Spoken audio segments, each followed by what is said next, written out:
Hello. I think you can probably see me. I'll probably turn the video off in a minute or two so that you can see more of the screen. But welcome again. This is day 3 by UAE time, United Arab Emirates time, 7 p.m. By British summer time, 4 p.m. In England at the moment, people are complaining that it's too hot. I think they don't know how hot it could be.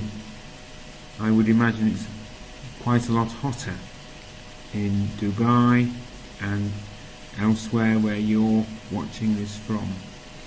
But I'm recording this and holding this class with you, and I'm broadcasting from a hotel just outside Arundel on the south coast of England. Okay, I hope you can all hear me. At the moment,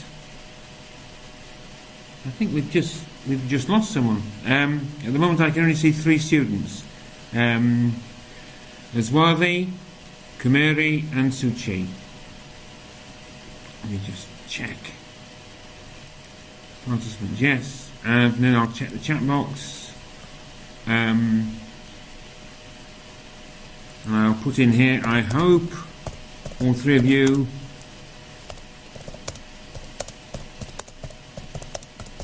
can hear me. And if you can say yes or no, I would appreciate it.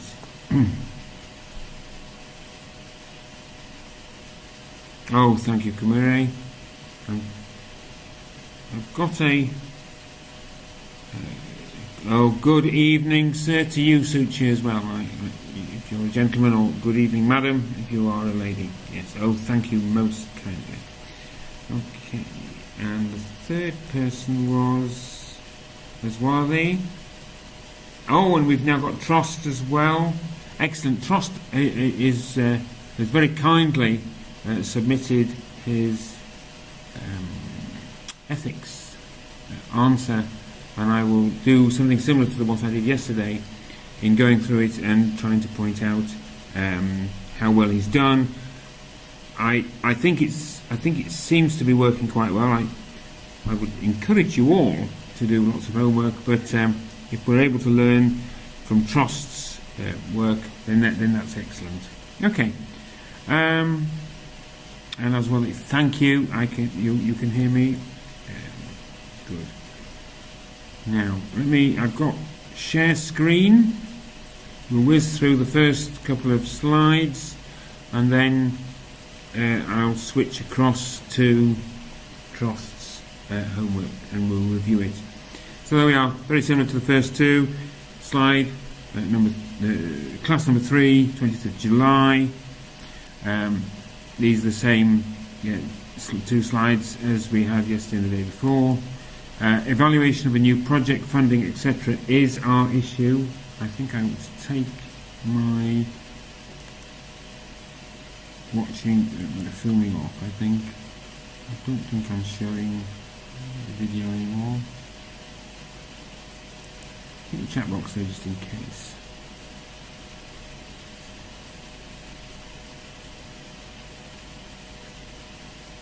That looks alright. I'm showing the screen, but I don't think I'm showing myself by video.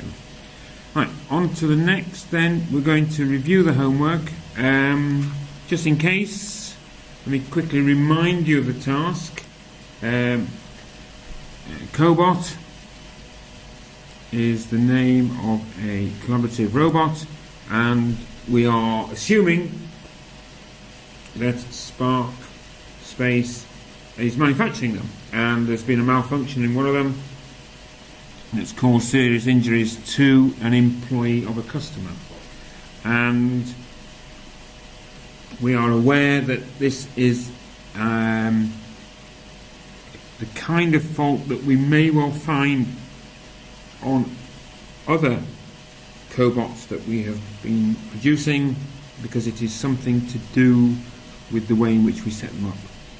So although we haven't visited them yet, this may well be applicable to 4 other clients, and we've got 2 other systems that are going through and are nearly completed in the factory, and then we've got no other malfunction has happened. We have to prepare us to present to the board, and I suggested that there's a little bit of background, that we've got quite a few members of staff and directors who say, well, let's not do anything about it.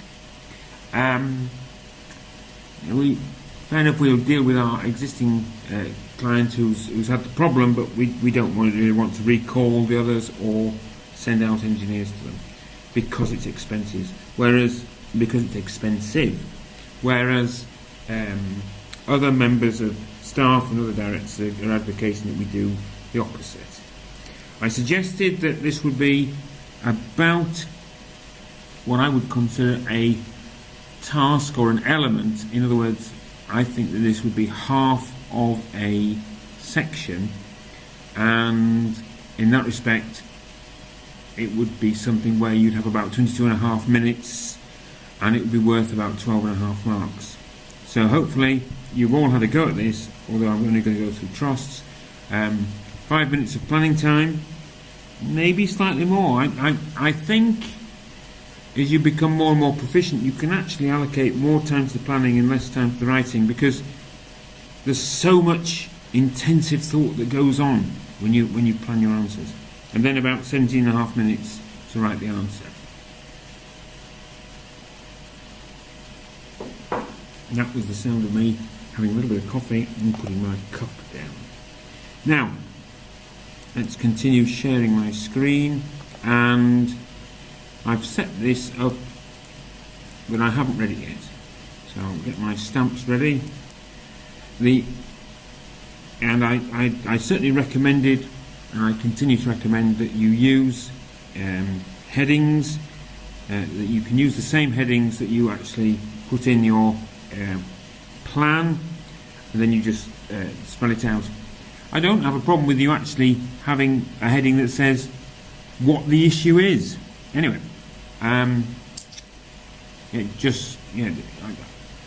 can show you. I'll very briefly show you, just in case you missed this, that these are the headings that I would certainly have as a generic approach to ethics questions. What the issue is, what makes it an ethical issue, a short paragraph on the commercial or legal implications, because we understand that they are not ethical issues. Commercial and legal implications are different. Ethical issues are simply about doing the right thing because it is the right thing to do. Commercial issues are doing the thing that's best for us in terms of our commercial success. Legal things are doing what's best for us in terms of our legal obligations. Ethical is about doing the right thing because it is the right thing to do. Okay, let's now see. The issue is the recent malfunctioning of the cobot installed in the client's company, which has caused serious injury to a fitter. Right. Okay, I'm going to add a little bit here, so that I hope that this is a help. Let me go back now.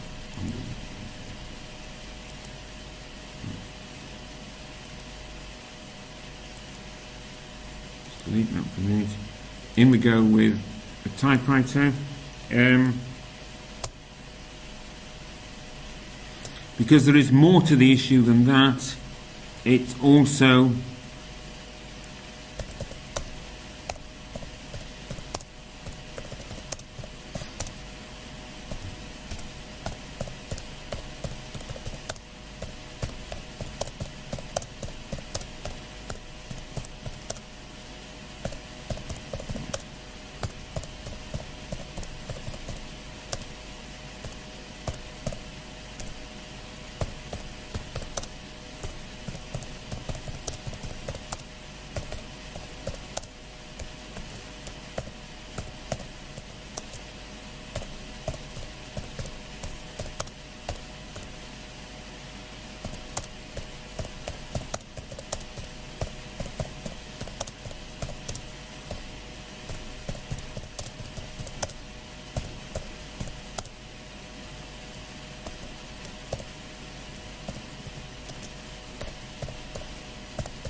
Okay.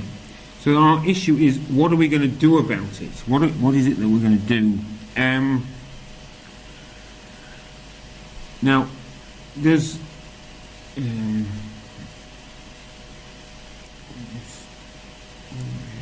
oh, sorry, I've managed to shrink that back. Does Trost earn any marks for this? Well, yesterday my criticism was in terms of application. Here, I think my criticism is that it's part there but not fully there. So in that respect, this earns a half mark. It's good in terms of application, but it's missing the what do we do next. One of the ethical issues raised is if Sparkspace has shown an appropriate duty of care in this regard. Fitters in Sparkspace seem to have relied on the claim of perfect safety in performing their tasks with the cobot. Sadly, the fitter with serious injury may have also relied on this and hence calls to question the duty of care Sparkspace shows to its employees. Okay, there's a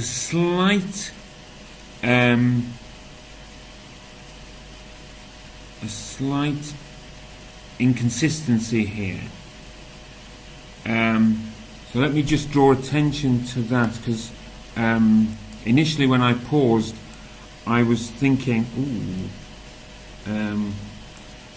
has the question been ambiguous? But the inconsistency is that is here. The client company employ a fitter who's been injured. So it's not a Sparkspace employee who's been injured, it's the fitter who works for the client. But yes, we have got the issue of the duty of care, and I think that this is sufficiently good that it earns a full mark.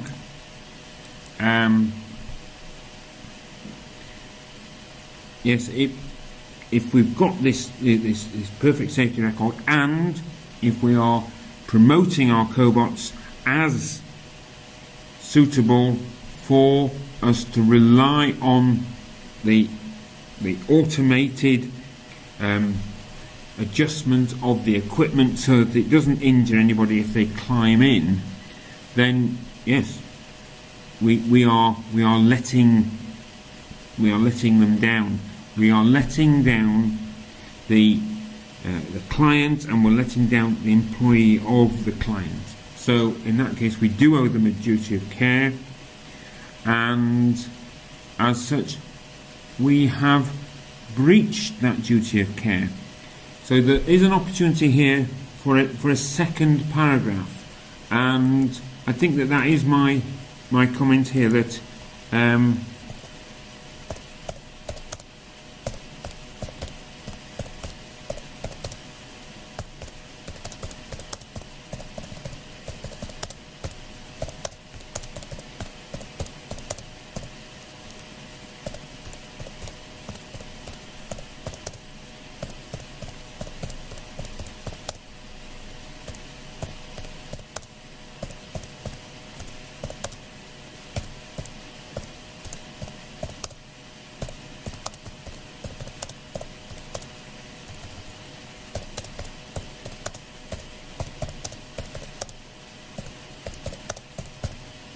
and of course the next paragraph will earn another mark. Let's press on. Yet another ethical issue is integrity. With this incident, questions as to the honesty of Sparkspace claims with the use of machines arises. Excellent. So, Trost, you've done very well here, and I hope you can all see this, that we've got this first sentence, and as I was encouraging you, excellent, very short sentence, brilliant. You've identified the issue. Integrity, honesty, doing the right thing, and here, are we being honest when we claim the machine will do the various automated alteration when it senses somebody in there, and it hasn't. So, especially with similar faults noticed with other client systems, the integrity of SparkSpace reliability claims may become quite doubtful. Exactly. We are, and always with CIMA questions, we always take the moral high ground. So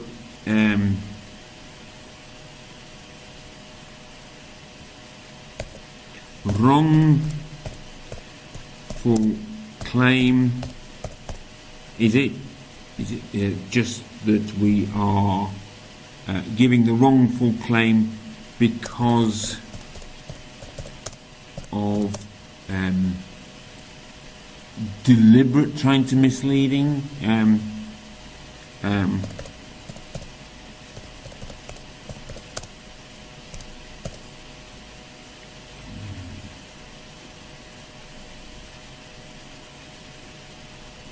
Deliberate misrepresentation,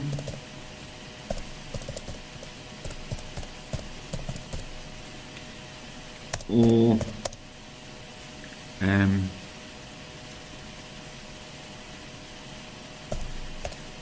lack of thorough quality checking. And interestingly, there's been something similar with the cars that have now come on the road where the driver doesn't actually have to drive because the cars will drive themselves. But there was an incident in California about 3 weeks ago where one of these cars, where it's had all the claims that it wasn't going to knock anybody over and anything else, did, because there was an element that had happened. I think it was a pedestrian or a cyclist had got in the way and the car hadn't recognised it, and so that person was injured.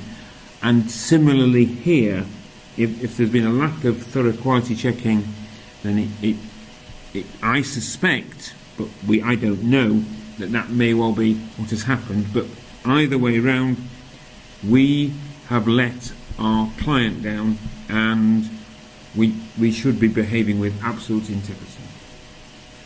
So, and if we've noticed similar faults, I must admit, I will relate this back to something I said yesterday. I hadn't picked up on the fact that we had noticed this elsewhere, but we could have done. And for that reason, I'll do exactly what your examiner will do, which is to give the full mark, because it could be true. Now, loss of brand name and goodwill. So we've got commercial implications. I think Trust has done very well here, because I made a fuss of this yesterday. You must keep the non-ethical aspects, the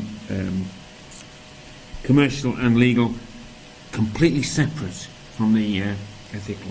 This is a commercial implication, or this has commercial implications. Such failures can lead to damaged reputation with SparkSpace clients. This is especially critical as SparkSpace is a strong, well-recognised brand and quite a substantial goodwill on its SFP and on the HPC as well. If not checked, the reputational damage can lead to severe financial consequences that could lead to loss of clients. Excellent. So, a very good paragraph there, and that earns the full mark. Another implication is that affected employees can commence legal cases in courts against SparkSpace. Yes, and more so as there is no written evidence of insurance from injury from use of SparkSpace. This could lead to huge fines from. Well, it could. So let's have another mark there as well. So I hope you are all seeing the benefit of this, because I think that this is a good way of doing it. Right, gross negligence with Code of Ethics. As per CIMA Code of Ethics, which expects its members to act with professional competence, duty, care, Normally it's called due care attention, but anyway, and integrity. These injuries may show gross negligence with regards to expected ethics, with regard to the professional. Okay. I hope this is going to be helpful. This is going to get a little bit of criticism from me. It's probably got a basis that could be earning marks, but I'm going to put in here too vague to meet the standard needed to earn marks. You need to be very specific, and here we've got a little bit of something that the examiners don't always like, which is the attempt to show off that you know the code of ethics without really applying them.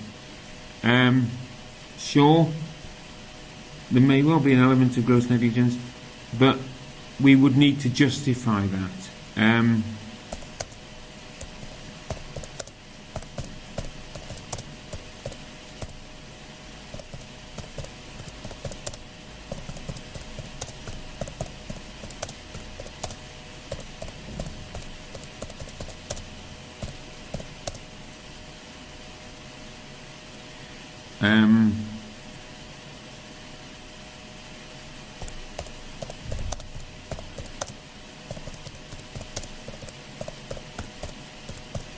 And also, gross negligence in itself is a legal term rather than an ethical term.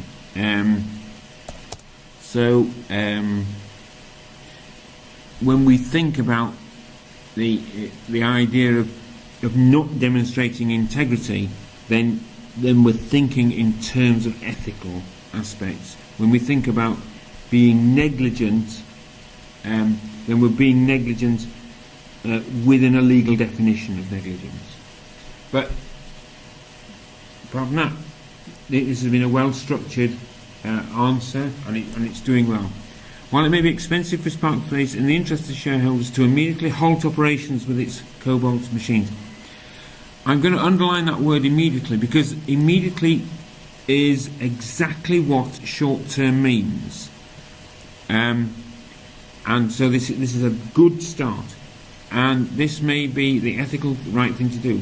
Well, I think that you need to be quite blunt and say, we must do this because this will ensure, or to ensure, that when the two machines that are being produced at the moment are delivered to their customers, then then they won't have the fault that caused the fitter to be injured. So this will enable to carry out a troubleshoot of all faulty Cobalt machines with a view to finding and rectifying root causes of the malfunctions. Excellent. And okay, all right. There's a little bit of implication there as well, which is also good. But I'll just add something on the end here.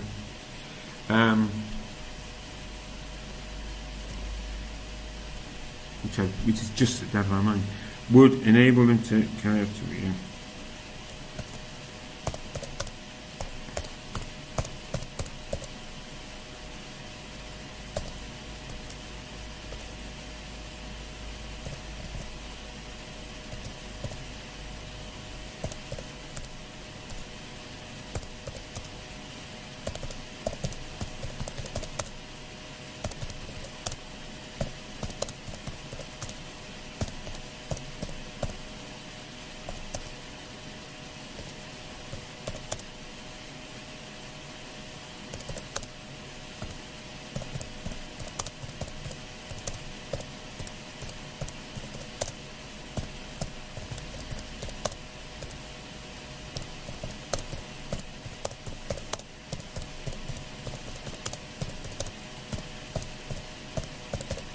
I know what I've just typed, and there was something that went straight through my mind when I did it, but I think in terms of this answer, then yes, it's quite right. The machines will then be delivered free of the fault, and we could then ensure that fitters will not be injured in the future, because that's what we're doing. I think that the next paragraph is going to go on about the inconvenience that we will put the client to, and I think that that's excellent. But let's give this the tick. It is stop the machines, get this thing sorted, and then we'll start the machines again, so that we are sort of stop our manufacturing machines to make sure that these cobalt machines that we're making are being made in a way that is perfect. Good. Smart Space could provide clients with alternative means to continue production process in the assembly line by providing human labour to ensure continuity of production. That might be a little bit tricky, but it's showing a contingency. Excellent. I'm going to put a different type of comment, which is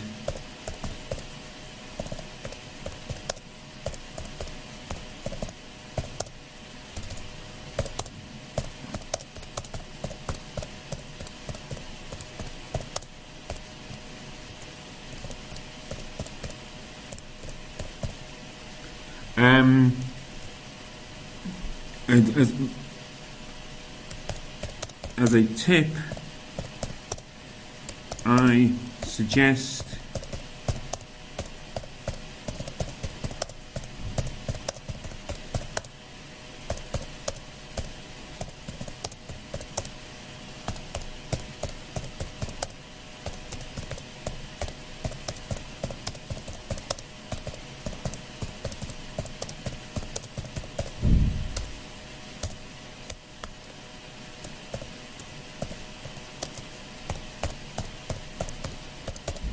okay.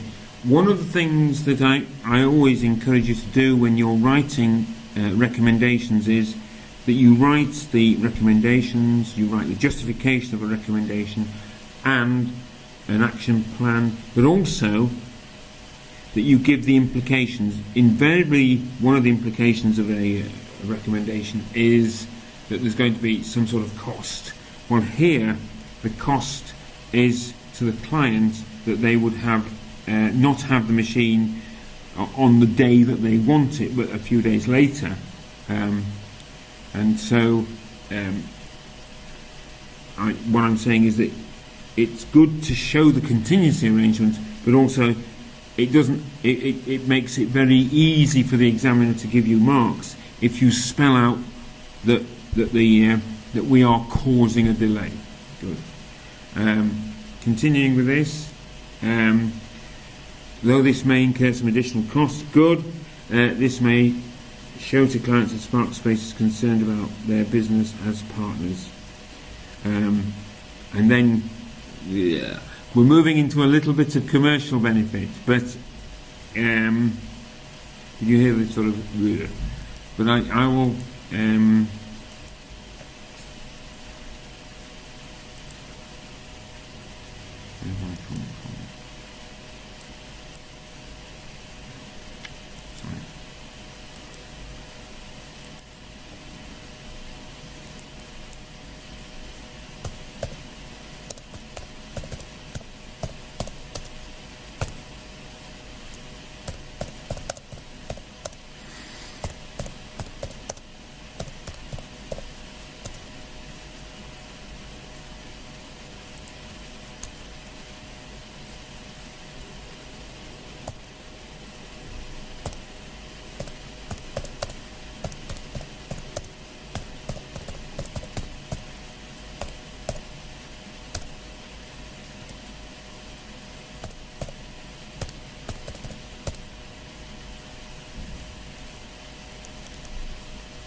Okay, so I've just written a little thing in italics there. Be careful not to move into commercial concerns. Smart Space should also explore possibility to work with the client if required to ensure that the right medical attention is given to the injured fitter. This is a CSR and ethical requirement that Smart Space would need to show. Okay. Of course, corporate social responsibility and ethical aspects are a matter of our choice, but they are something which we do because it's the right thing to do. Let's go back. There was certainly a mark coming in for the recognition of a contingency.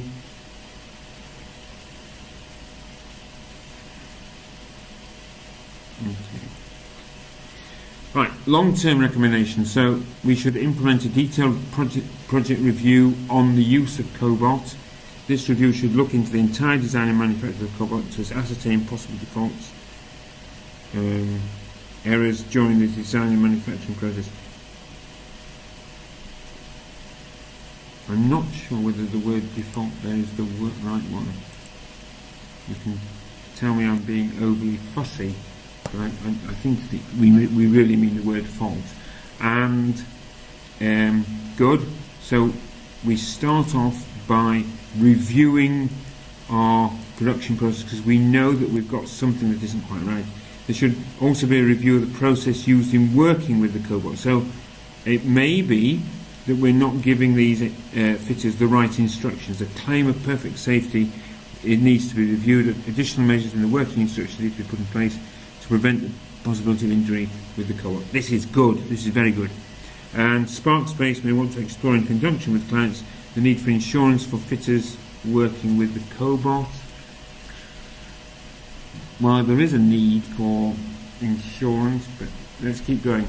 This may, though, raise questions in the mind of clients with the reliability of the machines, the insurance with the use of machines, or even motor vehicles assure the user of extreme duty of care and the slimmest possibility of malfunction.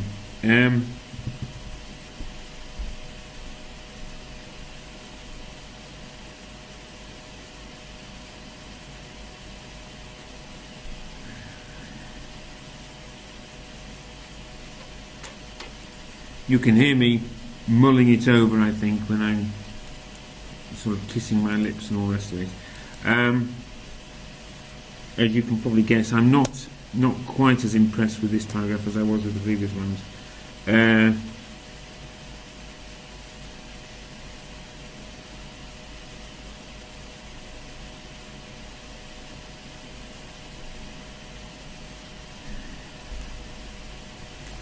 Machine insurance or fitter insurance.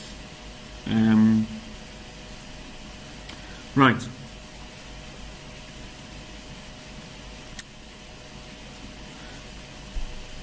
The idea. Where's my typing? The idea makes sense, but I think.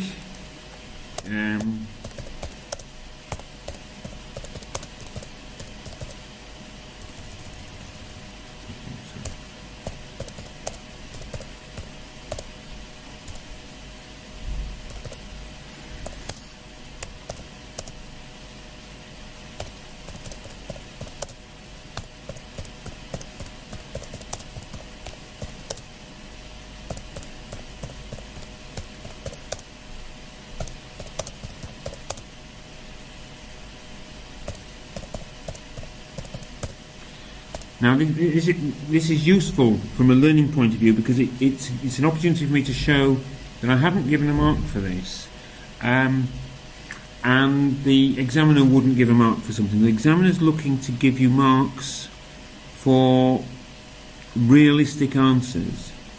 Now, if you think about it, the insurance aspect is one of the ways in which we transfer a risk. Remember we talked about TARA. Transfer, accept, reduce and avoid. My interpretation of this, and I think the examiner's interpretation of this paragraph, is that we're actually saying that the fitters can continue to work with the cobalt, and if they get injured, well, they get a payout because of the insurance.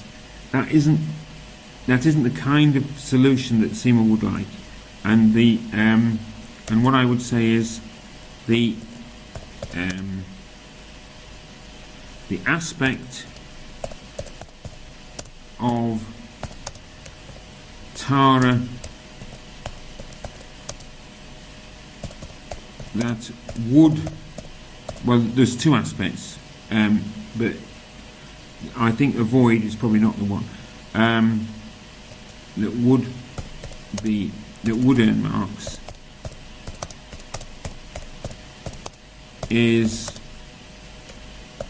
are for reduce.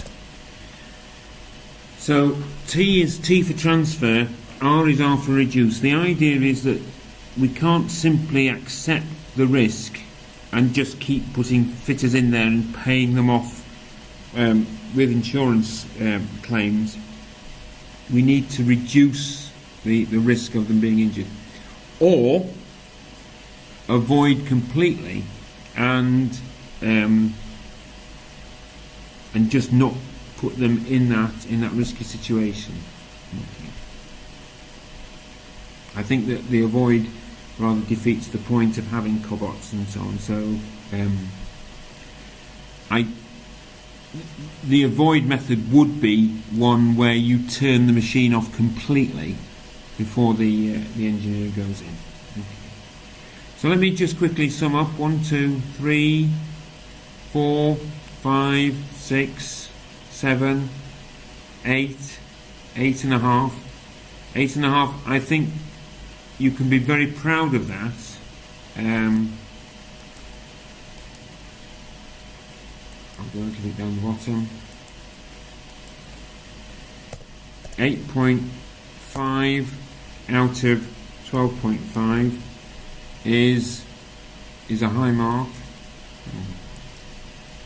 I want me to get it to where I want to be, so let me try again. Oh, maybe I'll just miss off the underline.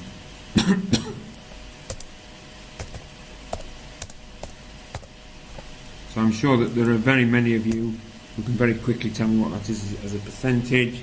It's an eighth of 100, it's 864. 69%. So the more 69% marks you get on your exam, the better. Covers for areas where you might find a problem. Right, let me see. Trust, thank you very much. And I hope everybody else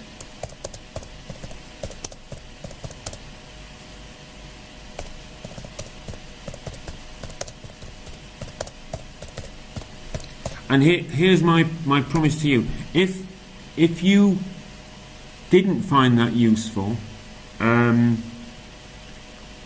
please tell me. I actually think it is a good thing from everybody's point of view, but I don't want to find that we get to the 5th class and then we do a review of your comments on what you thought of me, and this is one of the things that you criticise me for.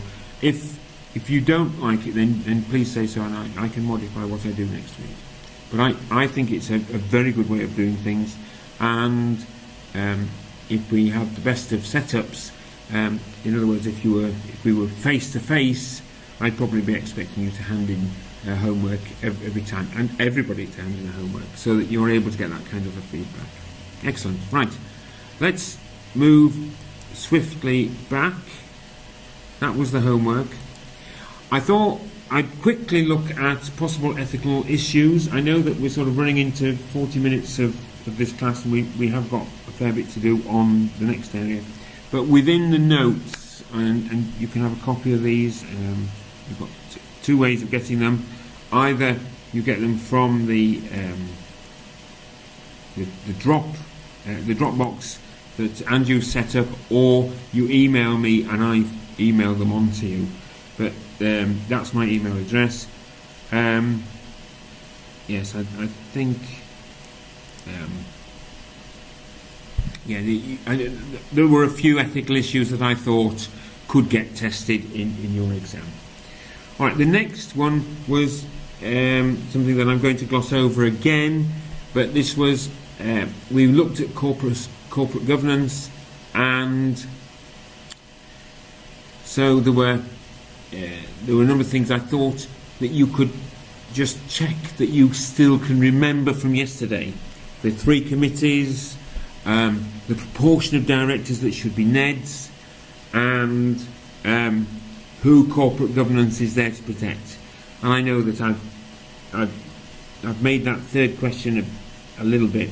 I'm not entirely happy with the third question, but I hope that you've recognised that it's there, firstly, to protect the shareholders, but it's also there to protect and to show the company's commitment to all their stakeholders. And I know that we include our competitors as stakeholders, but certainly the wider community type stakeholder, the employees. I mean, very interestingly, in the UK, there's a new Prime Minister. She was only appointed last week, but she has already been talking about boards of directors having members of staff, employees, employee board members. So this is something which is currently being discussed within the UK, and given that a large proportion of the markers of the management case study are UK based, they will be familiar with that as well. But certainly corporate governance is there, A, for the shareholders, and B, really for all the other stakeholders as well. Now, today's class, 43 minutes in, is looking at evaluation of new projects and funding, etc. So when I was going through the pre-scene material,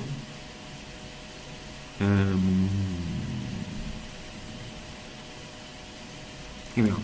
Pre-scene material. I've come across quite a few aspects that could well spark.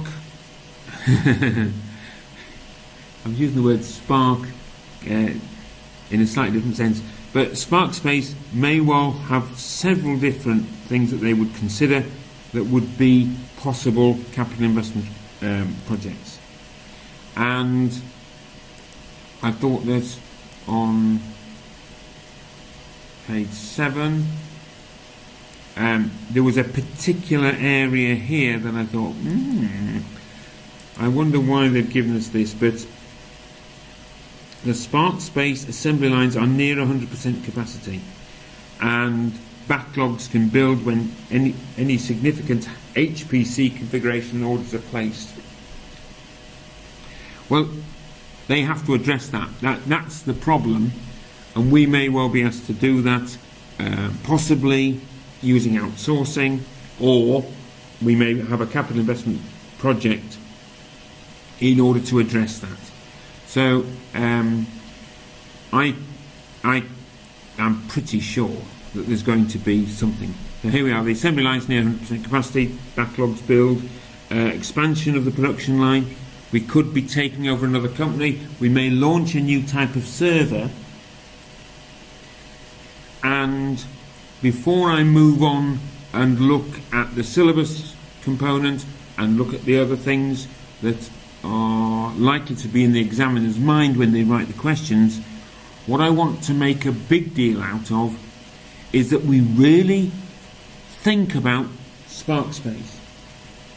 This isn't capital investment appraisal and examples. This is Spark Space having a capital investment appraisal project, because this is a fast moving industry, and one of the things that you must be thinking about, I know I'm being very bullying you, but I want you to pass, and if you think about servers and you think about how this industry is changing all the time, very fast moving in terms of the technological development, if they're going to come up with a new product, they're not going to have a very long product life cycle. So they need to be appraising capital investment projects over quite a short period of time, because what they then need to recognise is that in a few years, the whole technological environment, the whole of pestel analysis, the T bit of pestel analysis, is changing so much that it may be that we come up with a fantastic new project, and it's going to enable us to generate lots of cash flows into the future, but that future is not likely to be very long if another bit of technology comes along and changes the whole landscape. So I would be looking for short horizons in terms of the plans. We'll come back to this when I have gone through what was done, what the syllabus is saying, and then what sort of things were tested in May. But I think that that's very important. That you must be thinking Spark Space first, capital investment second. Right. Let's have a look at the syllabus content. We've got two areas in the syllabus, basically. We've got the P2 area of long-term decision making, which is the bigger of the two deals. Here we have to look at the evaluation of information to support project appraisal, and we have to discuss the financial consequences of dealing with long-term projects, time value of money, and we saw somewhere yesterday there was the aspect of sensitivity analysis as well. But here, evaluate investment appraisal techniques and explain their results. So remember that we are looking at an exam where the CIMA are on record as saying that you can get very high marks and not have to do any sums at all. Sure, you might have to do some sums, but what you might choose to, but you don't have to do any. And then a little bit on pricing strategies. Well, fine. Now, the indicative content, and I know that yesterday some of you found things like this a little bit tricky in terms of the writing is very small, but this has come straight from the syllabus. So we're dealing with relevant tax flows taking account of tax and inflation, other factors, and the use of perpetuities to derive final project value where appropriate. So you would almost certainly be given the result of the calculations. It's possible you might be given some calculations that have got the errors of principle. You won't be given calculations where they've got numerical errors, because you wouldn't necessarily find them without doing lots of sums. But there could be errors of principle. The identification and integration of non-financial factors in long-term decisions.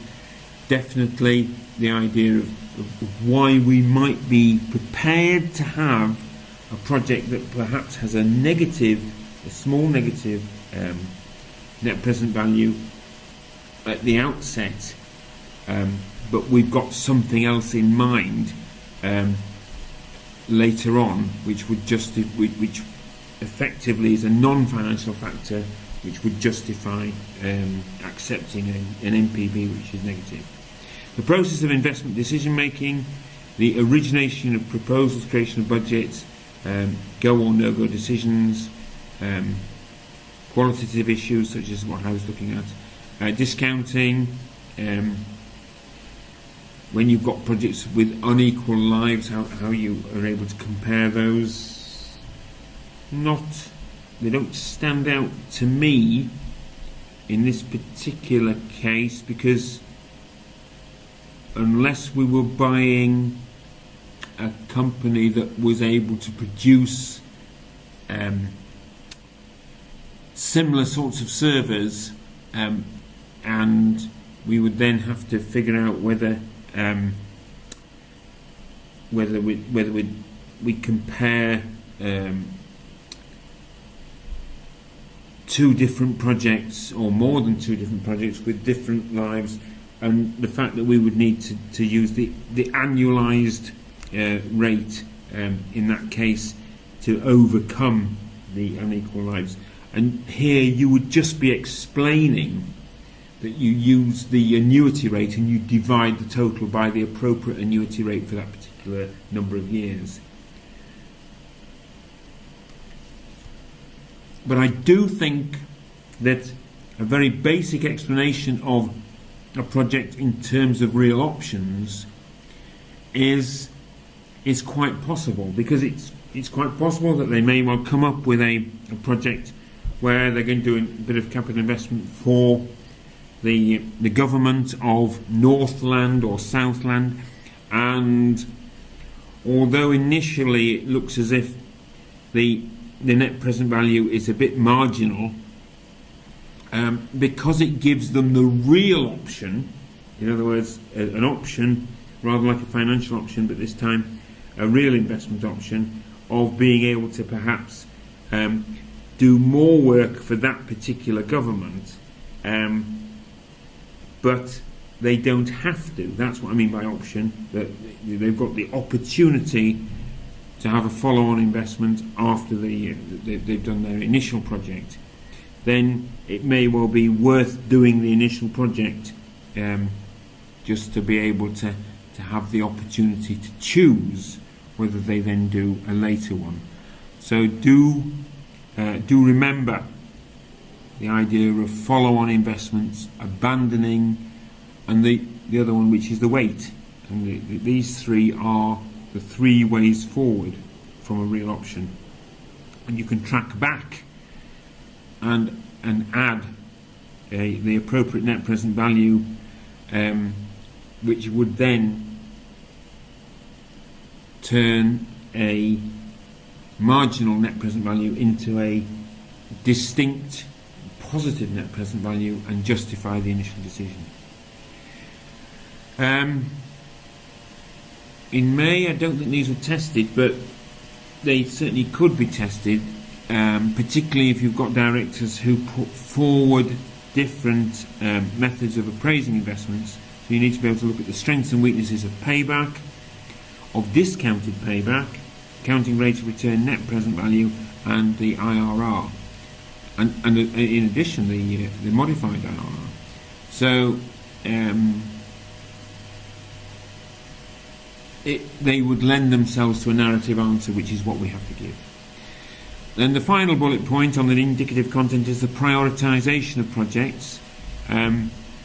We know about capital rationing, well, we should do from our P2 studies, and so you'd be looking at probably soft capital rationing, in other words the capital rationing that is imposed within the company. Possible it could be that we simply can't raise the funds, but normally if we can, then if we've got a positive present value, a net present value, then we can normally raise the funds through borrowing. So the idea of using your capital rationing knowledge, and again these are all non-calculations, so that you'd be doing the explanation of what the calculations are. So that's the P2 syllabus, and I do think that that's the stronger area, and the area which I think you may well be surprised to see how much that got tested in May, and how much I think that's going to get tested again in August. The other area which relates to our topic today is in the F2 syllabus, and here it's in F2A part 2 really. I mean, sure, I've left in the part 1 bit, which is to do with the sources of long-term finance, because they are fundamental to capital investment appraisal, but it's the weighted average cost of capital which is in general used as the discount rate for standard projects, for projects that don't vary from the norm. So the business is in servers and HPCs, and sure, if they are continuing to produce this kind of work and they're carrying out a project which is within their normal area of business, then it would make sense for their discount rate to be based on their weighted average cost of capital. But if they are moving away from their normal area of activity, then the weighted average cost of capital would be an inappropriate basis for the discount rate, and they would need to look at other ways of coming up with a discount rate that they can apply to future cash flows. Here's the indicative content. So certainly within the discount rate areas, you've got the cost of equity, you've got the after-tax cost of borrowing from the bank, and the post-tax cost of convertible bonds and yield to maturity bonds. Maybe they say that that everything can be tested, but I would think that this WACC and its use is probably more in line with a case study exam, and that the post-tax cost of borrowing and the yield to maturity would tend to fit the F2 OT instead. Right, so we've looked now at the syllabus content. Now we're looking at what sort of questions. A repeat really of what I've said already, that I'm not expecting any calculations, but if you think it's going to help your answer, then do it. Don't do calculations to show off that you can do them, because it's just absorbing your time and it's not going to earn you any marks. But if you can do the odd calculation here or the odd calculation there that may well help in an argument that you're presenting, then that's fine, and you will be rewarded for that. So I'll repeat that so that it's clear. If you've chosen to do a calculation and it's relevant and it fits the answer to the question that they've asked you, you will be rewarded by given marks for the calculation that you've done, even though the official line is that you don't have to do calculations. Right. Explanations are what they will be looking for. So think about what goes on when you do an NPV calculation. I can see, I've got the chat box open, so I can see nobody's sort of challenged and said, oh, I don't know what this is, so I'm assuming that you all know. Cash flows, absolutely vital.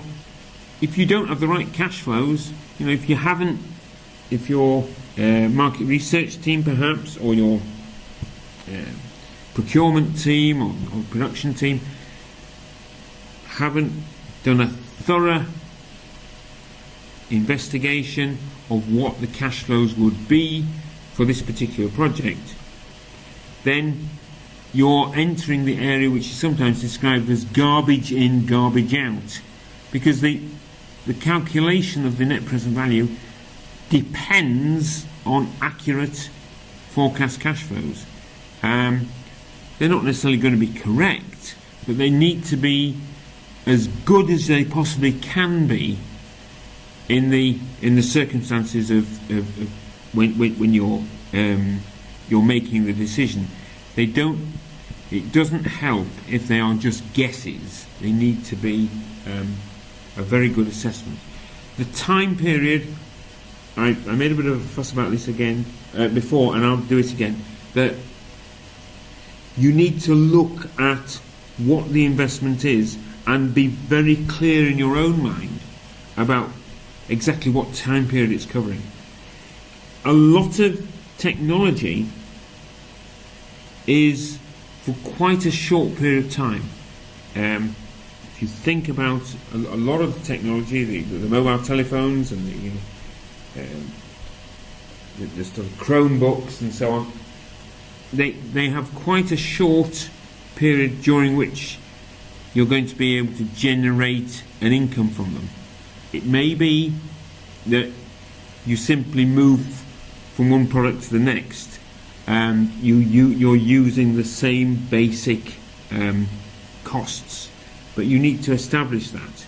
Otherwise, some of these products may well need a longer period of time for them to generate the net present value or to pay back, and the likelihood is that they won't have that long period of time. So keep thinking about servers, keep thinking about what's going on at Sparkspace.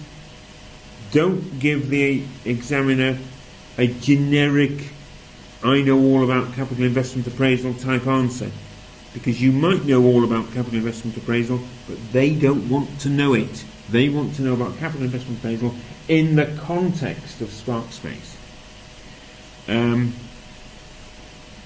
The discount rate, yes, I was talking about that a minute ago. It's absolutely vital, because it's the rate at which we are discounting our future cash flows. So if we've got the wrong discount rate, then we're going to have garbage out, aren't we? We're not going to get the net present value that we need for making the decision.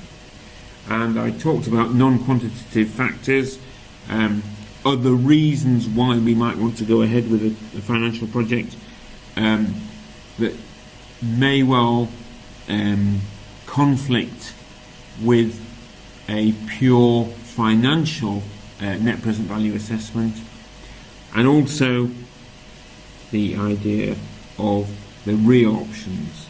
So these could well be require explanations. Right, I'll do a quick, I hope,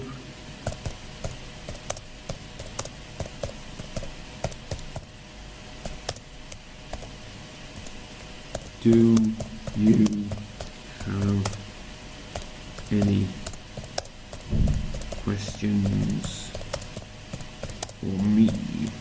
Okay, so I hope this is helping, and do you have any questions for me? Go on into the chat box. I'll keep an eye on that. You're very welcome to make your contributions now, but while you're doing that, I'll just start a little bit by reviewing what's been going on recently. And here I just want you to see that how big a deal this is. In this column, and my apologies for the small size of the font,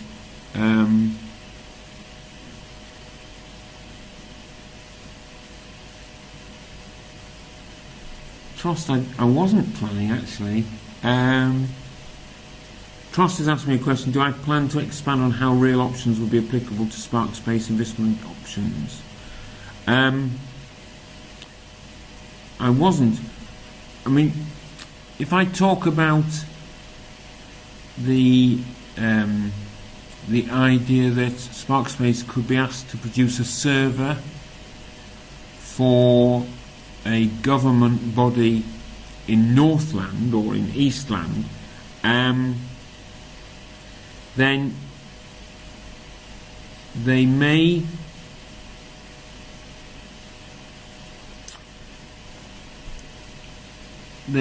consider that the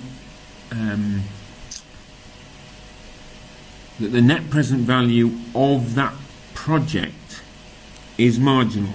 It may be that they think, well, we're making a very small net present value out of it. It's not the best thing in the world. And then they might pause and they might say, well, actually, what the Northland government has said is that there will be the opportunity for us to then do a second project for them after we've completed the first one, or there will be the possibility that we could be doing more servers for more government areas within Northland, should we wish. And what that gives us is that gives us the real option. So just so that hopefully trust this is making sense.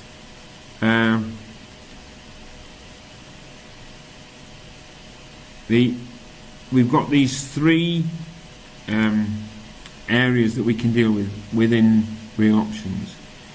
The real option to follow on. So, for the sake of argument, we take on some work for the Northland Meteorological Department, which happens to be a government department, and we do the work for them. And at the time when we were negotiating for that work, the government said, well, we know that you're not entirely sure about whether you really want to take on this particular project, but what we will do is we will write into the contract that the successful completion of this contract will give you the right to then be able to come up with the servers for our National Health Service, and that's the follow-on investment opportunity. But because it's an option, we don't have to follow on. We could stop at that stage, in other words, abandon, or we could, even if it's contracted, we could say we're not going to start it straight away, we're going to wait, and then next year we will consider it again and perhaps do it. I hope that I'm not trying to avoid giving you these answers, but I hope that's sufficient, that it meets your needs. All right, these are the tasks that we had in May. Just before I go through, I'm just going to have a quick check to see who's in my participant list. Not as many as yesterday. Wilfred, Charles, Suchi, Community, and as well. Okay.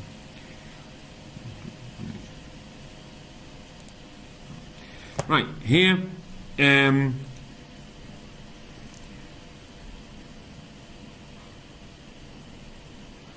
as you can see, I'm using in the middle the criteria, the business P2 criteria, C1, which is the part of the P2 syllabus that I think is the big deal.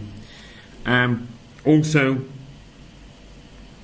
the F2 syllabus area A2, but look at this. P2 C1 appeared in variant 1, in variant 2, P2 C1, in variant 3, P2 C1, in variant 4, P2 C1.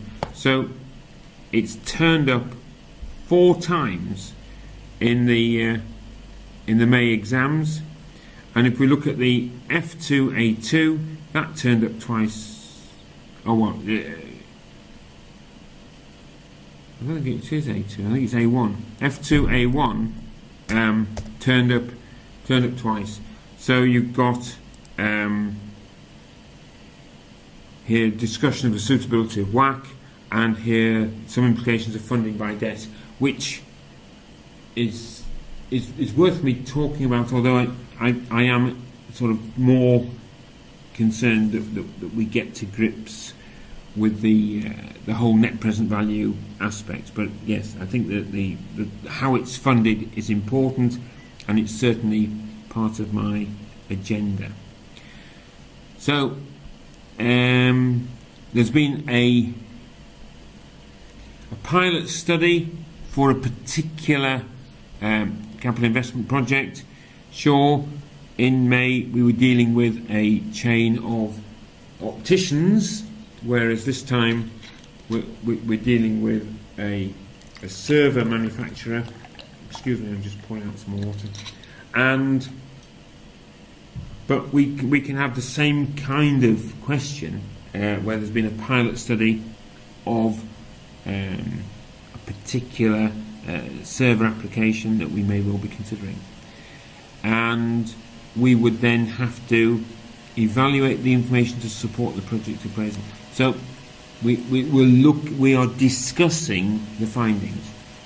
Right, let me just show you. Oh no, let me read on and look at the second one, and then I'll show you the examiner's feedback on this, so that you can see the sorts of things that the candidates have been doing in the past. Okay. The second one was discussing the suitability. Should they be using weighted average cost of capital in a particular calculation, and how relevant is a net present value in a particular final decision? Okay, so those are the first two, and they both appeared in variant 1. They were both in variant 1. It was in section 3, and it was element 1 and element 2. Between the two of them, that added up to 25% of the marks on the first variant. Well, this is what the examiner had to say. There were some very good answers here where candidates carefully reviewed the data in the tables provided. So they give you the tables, and this is how it's assessed. In the P2 exam, you do the sums. In the management case study, you review the sums that somebody else has done, and mention that the budget was fixed each month and the actual sales were lower at the start than budgeted, so they had additional areas to criticise. Weaker candidates didn't look at this level of detail, instead they focused on it. So here you can see that if you're going to be successful, you've got to get into the detail, and you've got to recognise what's going on a month-by-month basis, if it's a monthly cash flow. And the actual sales were lower at the start than the budget had said that they would be. So immediately you've got this idea that the cash isn't coming in fast enough.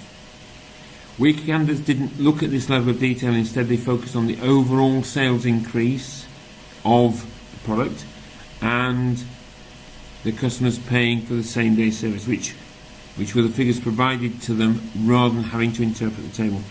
So my advice to you is, don't tell your marker what they know already.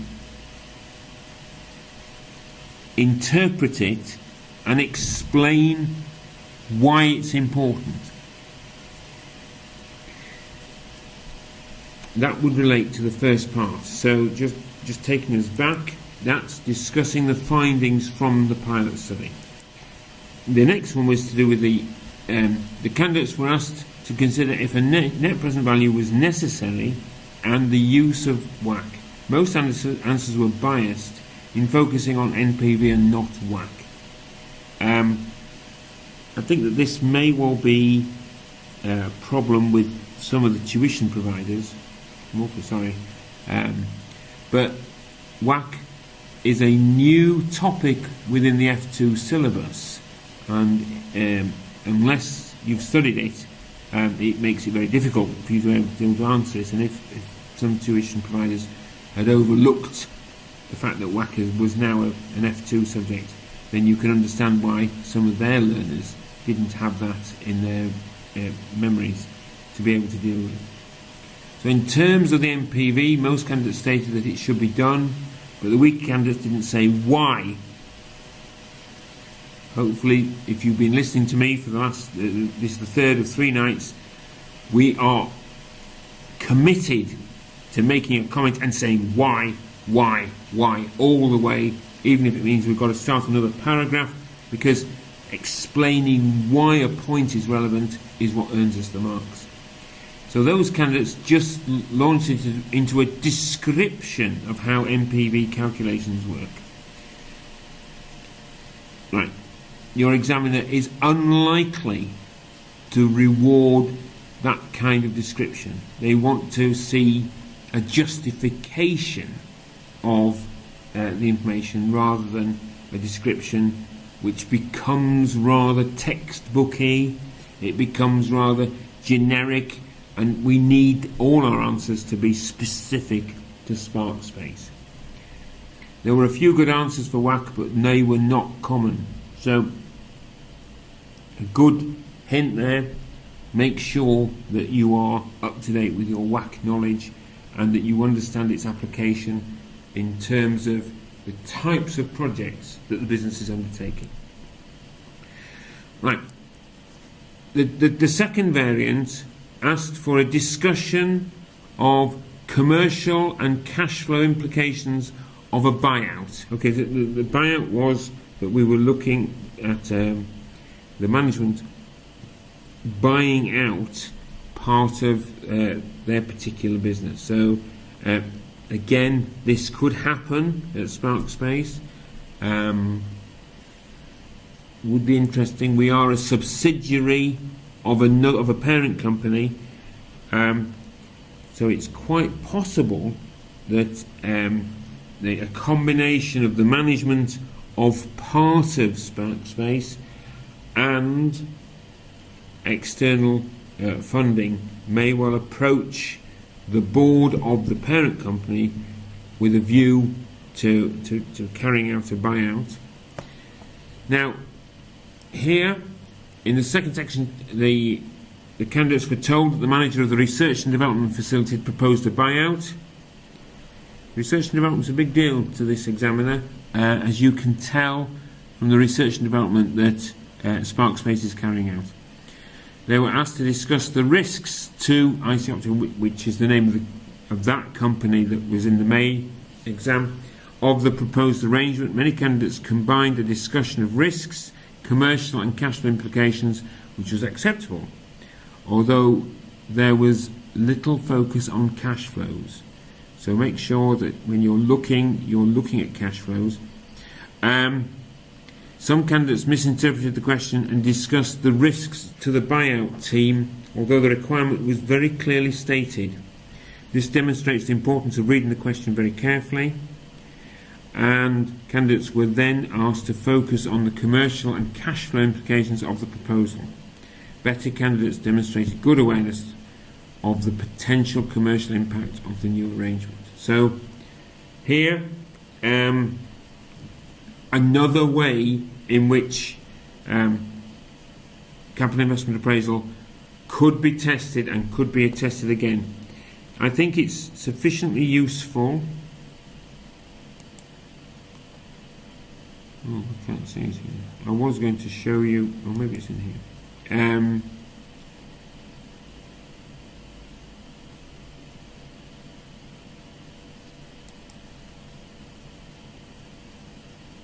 That's variant 1. Okay. My apologies. I was going to try and show you the question just so that we can see what they're getting at when they were saying about some of the candidates not answering the question properly, and the possibility of misunderstanding and answering the wrong question. You see, I might have to just stop the screen sharing for a minute while I quickly pull up. But it gives you an opportunity, if you've got any questions, to raise them. Okay.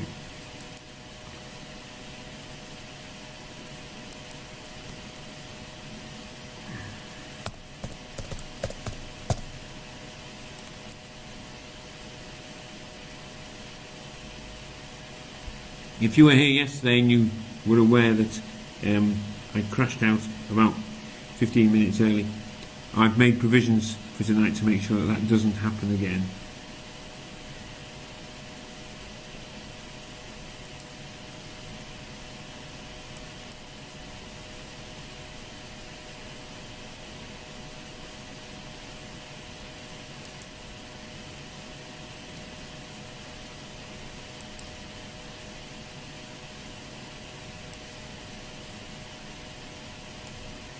Okay, I'll be with you very, very soon. I'm just pulling up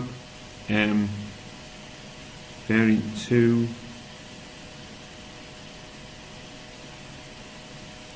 show you what they are referring to when they say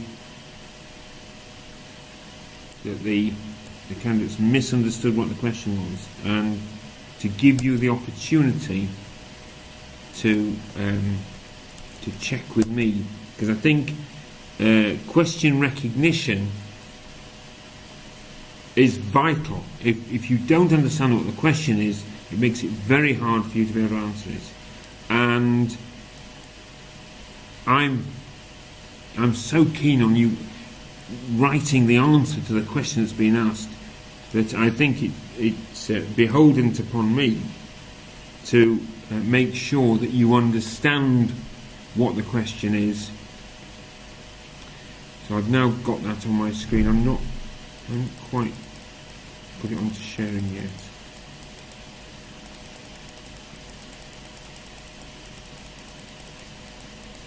Okay, here we go. So let's go back and let's share the screen. So I hope you can all see this. This is not ideal. Okay. A month has passed since the posters were put up. Alex Spinner asks you to step into his office. Marcus Lim, the manager of the Research and Development Facility, has responded to our suggestions concerning the motivation of his staff by proposing a buyout. This would be simple to achieve, as the facility is already a wholly owned subsidiary within IC Optical. The proposal is that the management team of the facility would raise the necessary cash to buy it as a going concern. We know which employees work in research and development. They are located at a separate site, which can be included in the sale. Therefore, it would be relatively simple for us to agree a price and permit the facility to trade as a separate entity. We've had a attached memorandum of understanding, and I need your thoughts on the risks for IC Optical of this arrangement. Particularly, I would like you to focus on the commercial and cash flow implications. So, the reason for me pulling this up is really to try and draw your attention. I need your thoughts on the risks for IC Optical, in other words, the company that we are, of this arrangement. So imagine that there was a question on your exam that said the risks for Spark Space of a buyout of the what they're called now, Innovate, Spark Innovate, the area where they're carrying out the Spark Innovate, which is the R&D area. So I hope that seeing that is helpful for you, and you can see why the examiner has really not been is taken against any student any candidate who discussed the risks to the buyout team. They have not been asked that question. So you do need to make sure that you read the question, you understand the question, and that you answer the question that you've been asked. Okay, so that was variant 2. Now we'll look at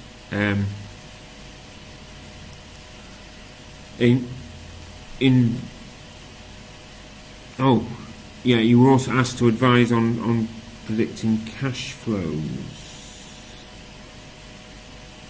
and this was in variant 3. Yes, so we've got in variant 3 we've got two different questions. In section 2 you're asked on predicting cash flows, and on section 3 you're discussing the implications of funding by debt. So here, the first requirement addressed one of the more significant problems associated with project appraisal, namely the cash flows. There is very little point in understanding the various models to evaluate a project if the underlying predictions are unreliable.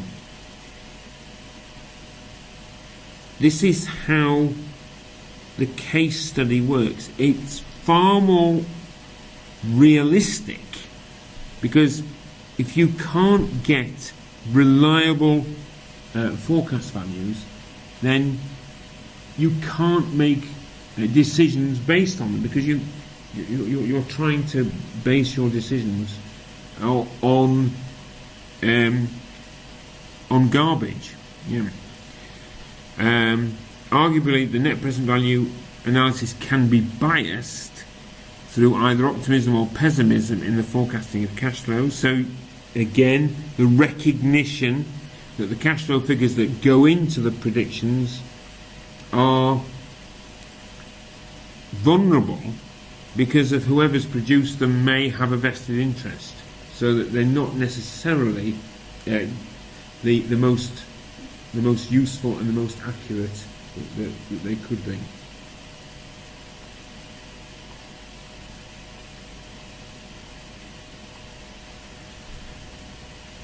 Many candidates simply describe techniques. Now, again, we had this a few minutes ago. The description of techniques such as NPV, without attempting to answer the question, will not earn you any marks. You have to be giving answers applied, in our case, to Spark Space. Task 3. Answers to the first requirement were good. Fine. I think the one that we're looking at, though, is the second requirement. Yeah.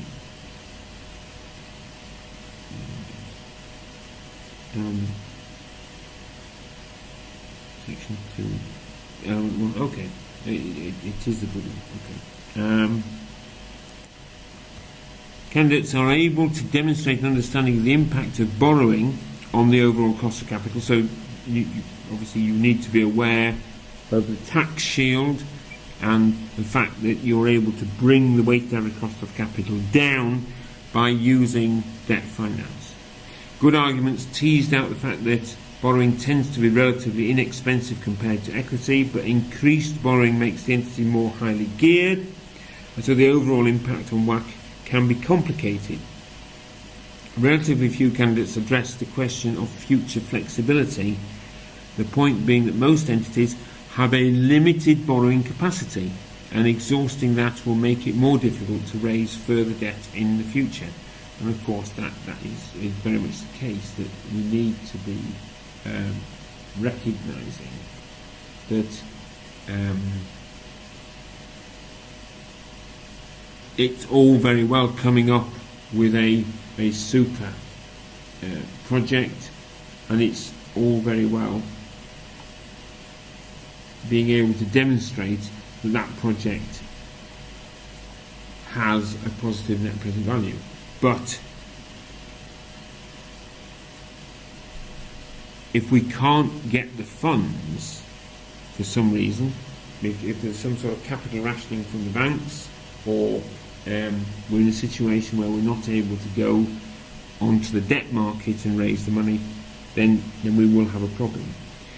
We are a subsidiary of a parent company. We don't know a lot more, any more than that. We're also very heavily in debt as it is. So it may be that we tend to borrow from the parent company. We haven't been told that. But we do have a very high gearing already, which may make borrowing more difficult for Spark Space because of that. Okay, moving on.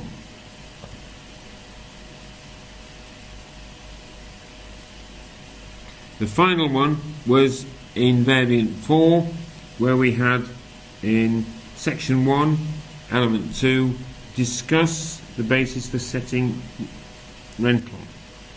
So the second part of the task, which is the one that we're looking for, the second part of the task asks for a discussion of a set of figures offered as part of a negotiation. It's hardly surprising that the figures appeared to favour the party who prepared them.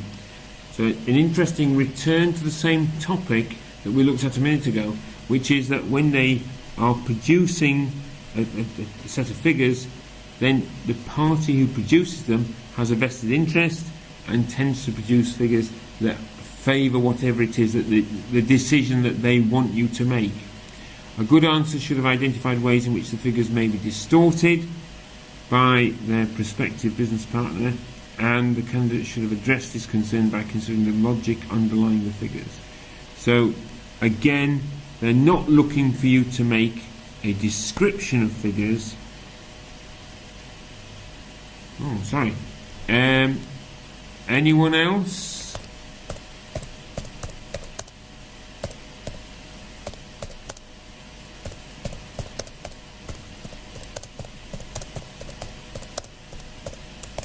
Anyone else not able to hear me?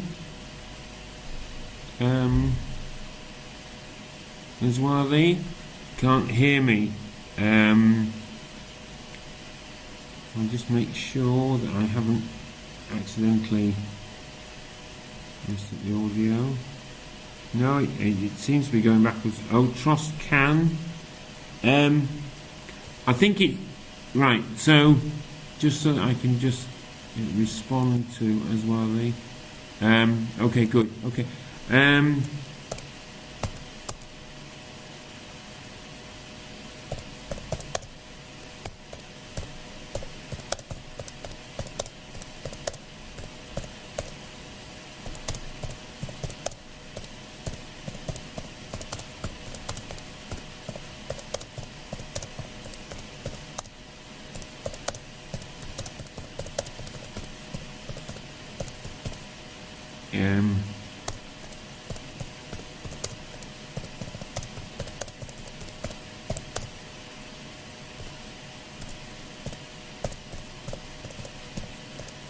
Okay, so if you can't hear me now, oh, you can. Oh, that wasn't necessary.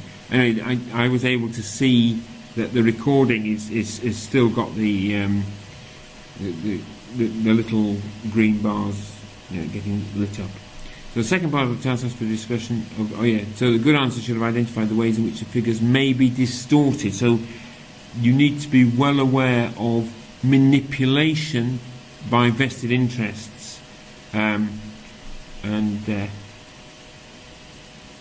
So you're not being sucked into the actual calculation itself, but you're sitting back and looking at it and making a judgment in your own mind as to whether you feel that the calculations that are being carried out are being carried out accurately.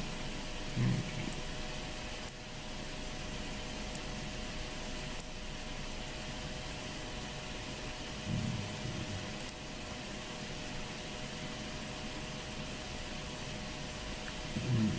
Now, I haven't set you a homework, but I feel entitled to set you a homework.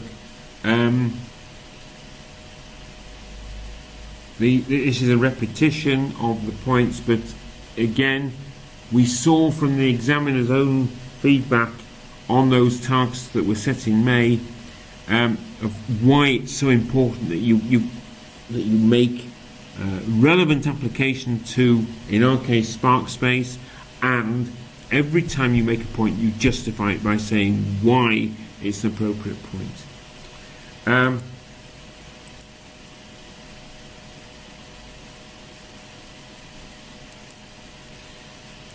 Well, we've not been brilliant homework doers, but this time we've got a little bit more time in which to do our homework.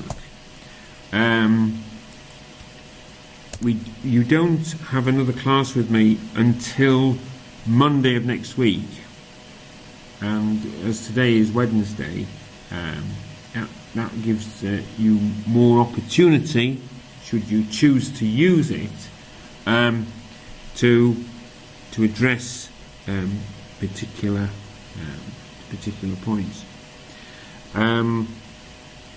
If we're going to look at capital investment appraisal in the context of Sparkspace, we need to think of where the capital investment appraisal might take place.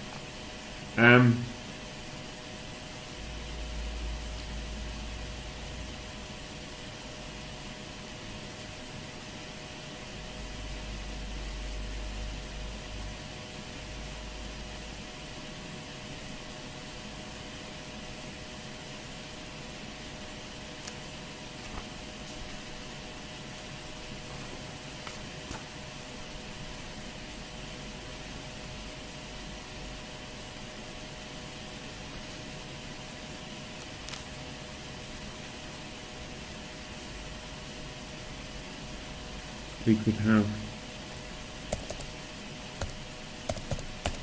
Sandra Villette as the operations director.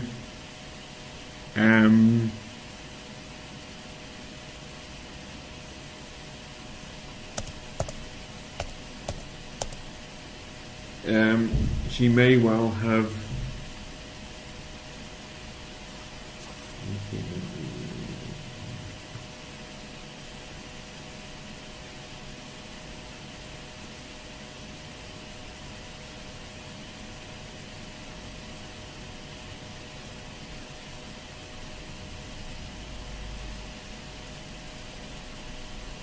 just looking at it in terms of the day's lift-off chipset that we're doing as a collaboration with MemoChip, but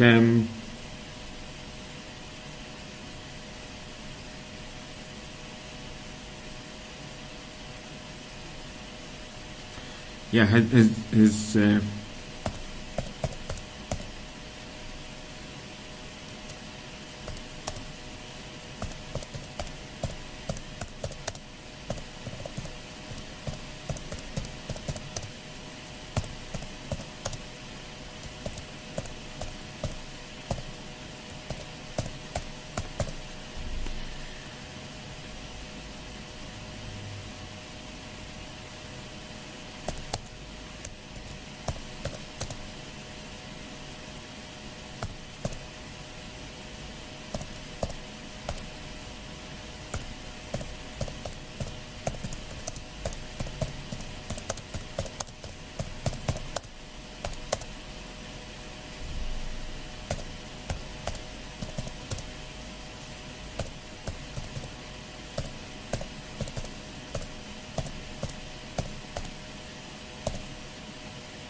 entrepreneurial organisation.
So I've typed out off the top of my head a possible question that I think, that I'm hoping anyway, is forcing you to keep your application in the terms of Sparkspace very much alive, and I think if you can write about Sparkspace collaborating with an entrepreneurial organisation, so I've had it in such a way that These people provide the ideas, but they don't provide the dosh. We have to provide the finance. And I've been a little bit vague in terms of whether, in the server market that we are serving, presumably they are, if it's something which is so distinctive that we are not able to do it without this entrepreneurial organisation, then it certainly sounds a little bit like a little bit of differentiation. And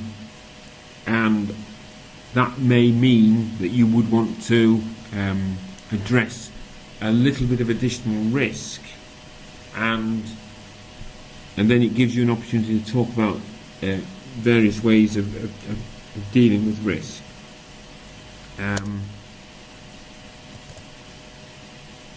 So I'm going to say include how investment appraisal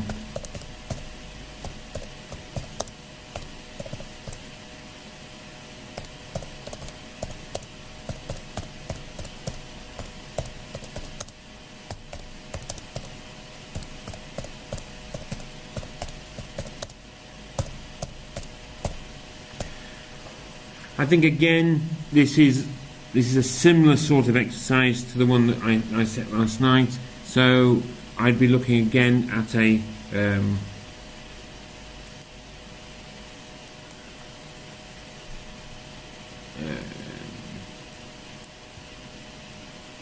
this will be worth 12.5 marks. So that's equal to 22.5 minutes. And I would be recommending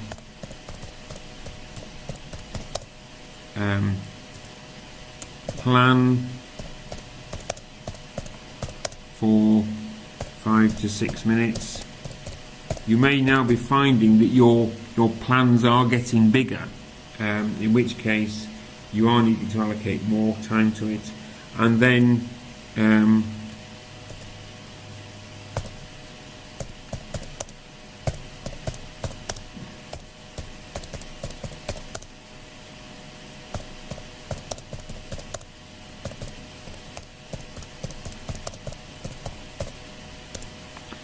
I think I've already got a slide on here which is about the technique. Let me just quickly check.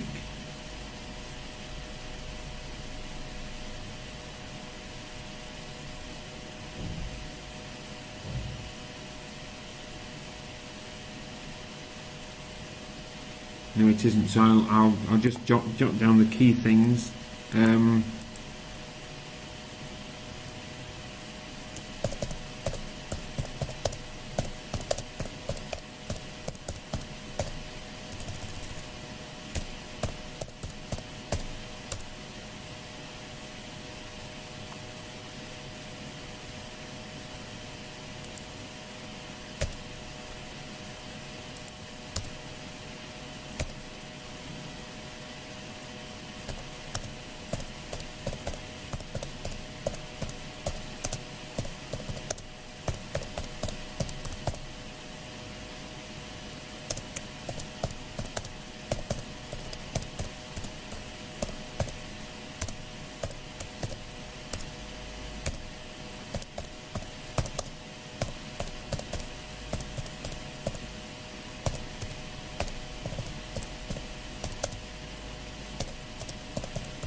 Sparspace, we've not heard of them yet. Sparkspace, that's more like it.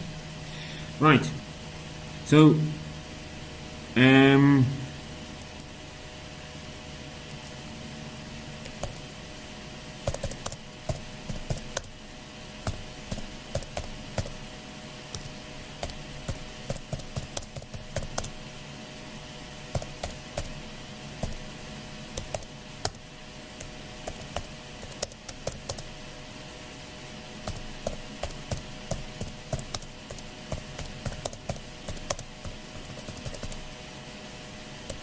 So what I've just typed in there says, are you clear about the task, and can I clarify what is needed? Is there any ambiguity about it? I mean, sure, any kind of capital investment appraisal question is always valuable. As you can see, the May 2016 exam was fairly typical in terms of the nature of this particular topic. It's a big deal in P2, and so it was turning up in all of those exams that we looked at. Okay. I'm assuming from the fact that I haven't had any what do you mean by this, or shall we do that type questions, that you are reasonably clear about the task requirement, which I think is quite nice, because it gives me a chance then to use the remaining 10 minutes to look at the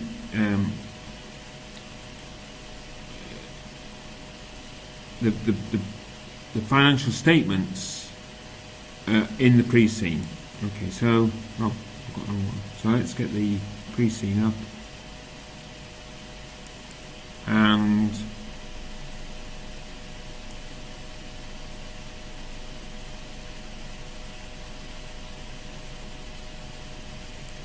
so we start by looking at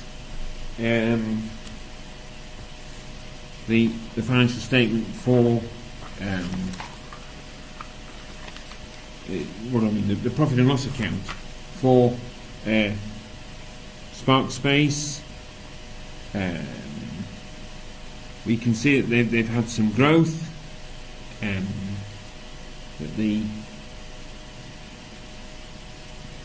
there's been a 9% growth in revenue. They're generating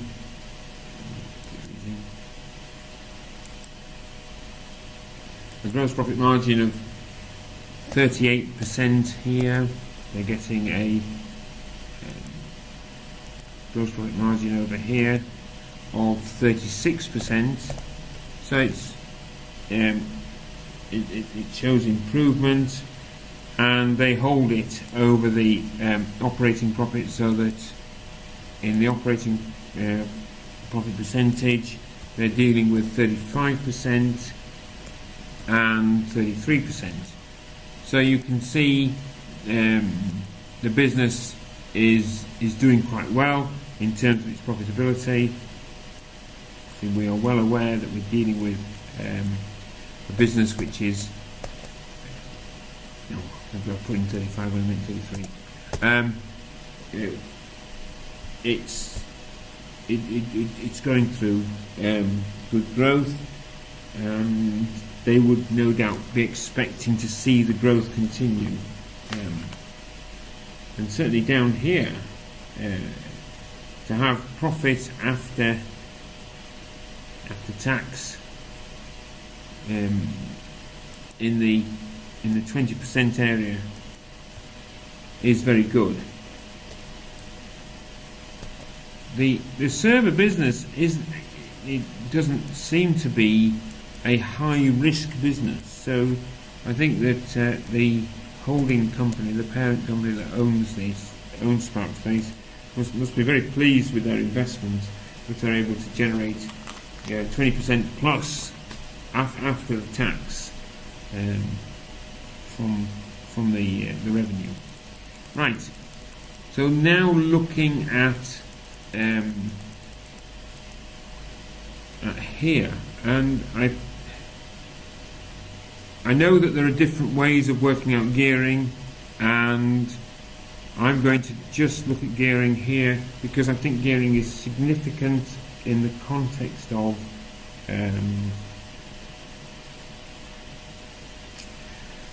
investment appraisal, because this is what can constrain further borrowing. So if I do, I'm going to show the gearing, and I'll use my ratio is going to be total. I'm going to use total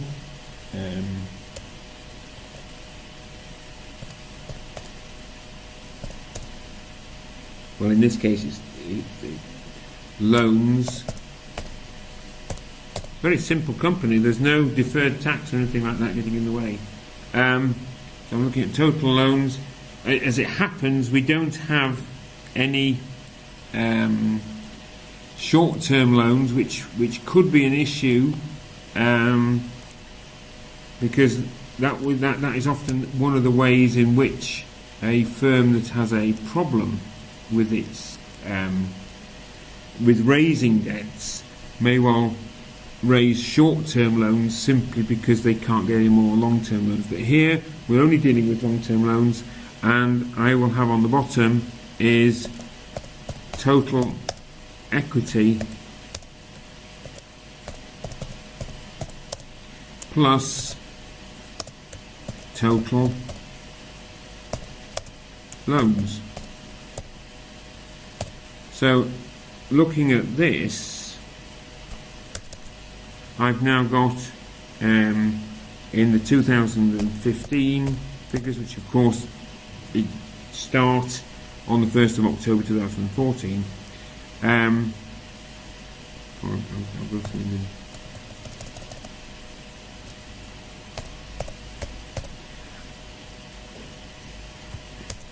And in here we've got 3 billion, isn't it? 3088 million divided, well, if I can get it to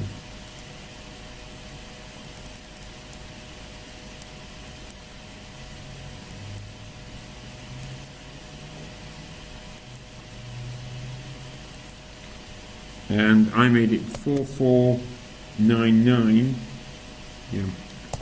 as our total of the equity and loans,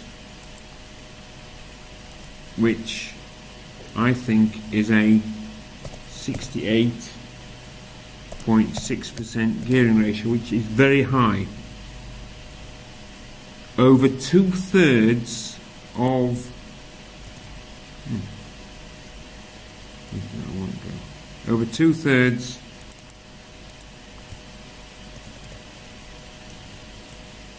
of the finance is borrowed. Now, we don't know where it's been borrowed from. So it's possible that that is a loan from the parent company. So be well aware before jumping to conclusions that that can happen, that we may well have the holding company, the parent company, has simply lent money to Sparkspace, and that's why they have such a high level of gearing.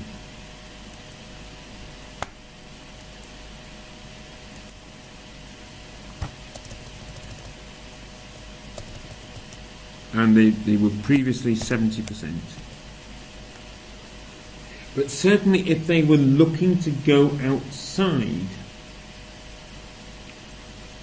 the organisation to raise funds, such a high level of gearing would put off prospective lenders, because they would be worried that Sparkspace would not be able to honour the debt, and then they wouldn't be able to repay it. So I think that that's a point well worth taking note of. Right. Let me now return. Before I return, I'll just take this through over the next couple of pages. You've got bits and pieces here where this is how we could use our assets to underpin any borrowing. but the chances are that with such a high level of borrowing already, we may have already used our property, plant and equipment as security for existing loans.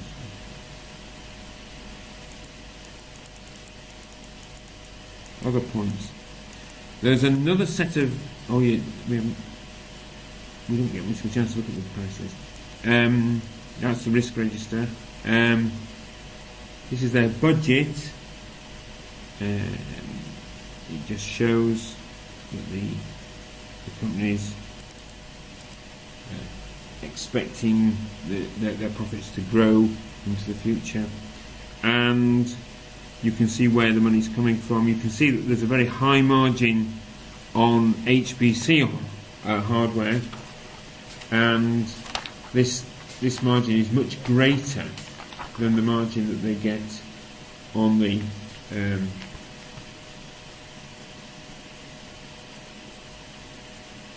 ordinary servers. So I reckon it was 22% here and about 9% on the servers. But yes, the HPC seems to be catching up, and this is a higher profit area for Sparkspace. And there was a little bit on BitBunch. Interesting from my point of view, of someone who looks at a lot of these case studies, the percentages for BitBunch very similar to Sparkspace, indicating close similarity. And in case we were concerned about it, a similarly very high gearing ratio as well. Very, very high gearing ratio. So it may be the industrial norm in Westland for firms of this sort to have high gearing ratios, or it could be that BitBunch again is a subsidiary of a bigger organisation. Right. I haven't had any responses to my question about whether the task was clear or whether I needed to clarify it, so I'm assuming that the answer means no, I'm fine. We're into the final minute, so any further questions?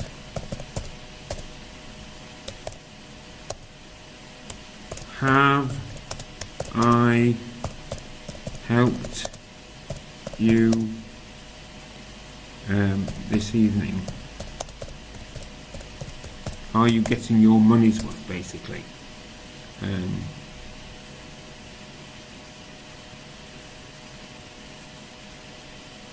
Let me have a quick look, see who's still here. Oswavi, Kamiri, Suchi, Tross, Wilford. We have lost a couple of people. Okay. Any final questions before I sign off and start the what's called the rendering process, when the recording of today's class goes through, and so that it can then be uploaded.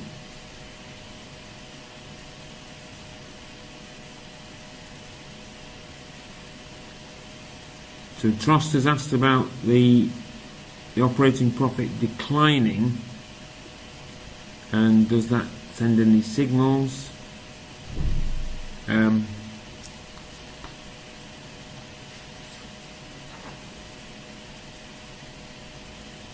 I thought the operating profit had increased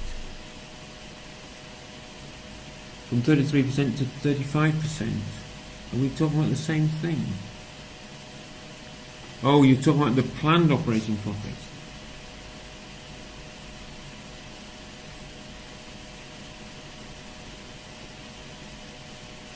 I've written down here 23.4%, but I wonder if that's...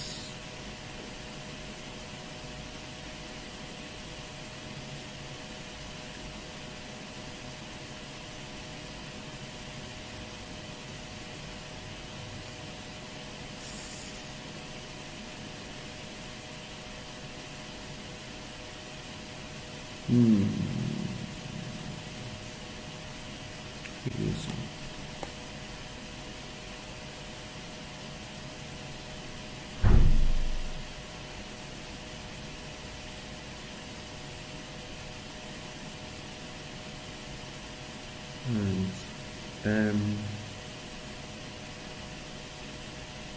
1,112 divided by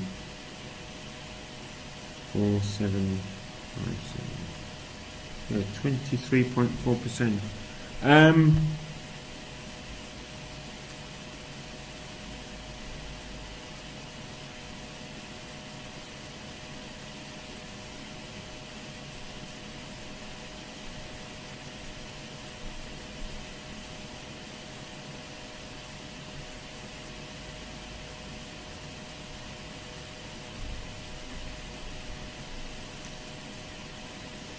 Yes, it's difficult to go into a lot more detail without a detailed understanding of the breakdown of the revenue. But I think, just given your question, I think the key to it probably lies in the revenue, the makeup of the revenue. We know in the budget that we're dealing with the server hardware, HPC hardware, consultancy and sales support, maintenance contracts, and that is 36% server, 33% HPC, 14% consultancy, 17% maintenance contracts. I think that it's that mix which is the key to the operating profit margin, and if that mix changes, then the operating profit margin changes. So that if you've got, for the sake of argument, more HPC hardware, then, because in my estimation that generates a gross profit of 22%, that will then push the operating profit margin up. But if the HPC hardware is a lower proportion of the total and the server hardware is a higher proportion of the total, that would push the operating profit margin down. So it's an element of mix. But by all means, we've got 5 days. You're very welcome to email me or prepare a question for me for Monday, and I can try and address that. But I think anything beyond that would really require us to try to